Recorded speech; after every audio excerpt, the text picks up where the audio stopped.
অনেকে বলে হুজুর বিমান হামলায় মারা গিয়েছে, বিমান জ্বলে পুড়ে ছাই হয়ে গিয়েছে, তার কবর কোথায়?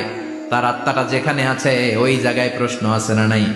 অনেকে বলে হুজুর সাগরের মধ্যে পড়ে মারা গিয়েছে, তিমি মাছ খেয়ে ফেলেছে, তার কোনো অস্তিত্ব নাই, কিন্তু তার রুহুটা আছে না নাই?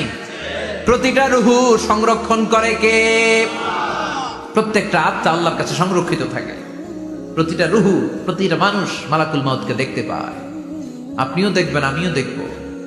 মুমিনদের কাছে এসে মালাকুল মাউত একজন যুবকের বেশে সাদা ধবধবে জুব্বা পরে সুগন্ধি মেখে মুমূর্ষু ব্যক্তির শিয়রে বসে বলে, ইয়া আইয়াতুহান নাফসুল মুতমাইন্নাহ, হে প্রশান্ত আত্মা, উখরুজি ইলা মাগফিরাতুল্লাহি ওয়া রিদওয়ানি, আল্লাহর ক্ষমা আর দয়ার দিকে বের হয়ে আসো।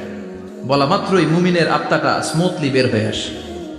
কাফান মিন আকফানিল জান্নাহ, হানুত মিন হানুতিল জান্নাহ, জান্নাত থেকে আনা সুগন্ধি কাফনের মধ্যে পেঁচিয়ে তিনি রূহটাকে নিয়ে ইল্লিনে চলে যায়।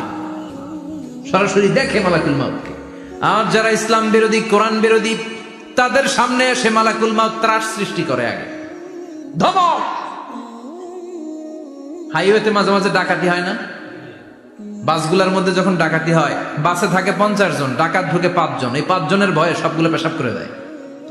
কারণ ত্রাস সৃষ্টি করে। এসেই চাইনিজ কুড়াল দিয়ে আগে কোবায় দেয় 4-5 জনের। রক্ত দেখে কি দেওয়ার সব আগে রেডি করে রাখে। মালাকুল মাউত এসে কাফের নাস্তিক মুশরিকদের সামনে সেরকম একটা ত্রাস সৃষ্টি করে। ভয়ে লোকটা কাঁপতে থাকে। ওর কাছে ভদ্র ভাষায় কথা বলে না, সুন্দর জামা পরে আসে না, কালো কুচকুচে চেহারা, ভয়ঙ্কর একটা রূপ নিয়ে, আকৃতি নিয়ে ইসলাম বিরোধীদের মাথার সামনে আসে।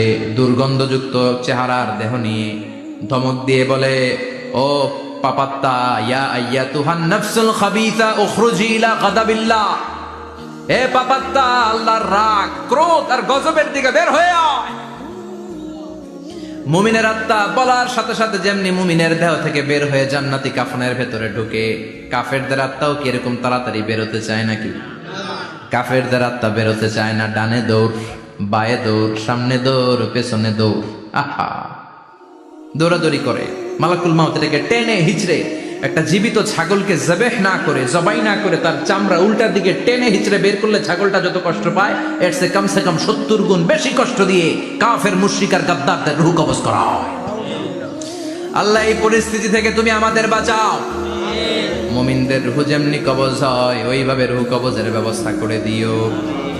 ইমানের মৃত্যু নসিব করে দিও, শাহিদি মৃত্যু নসিব করে দিও। আমাকে শহীদ করে সেই মিছিলে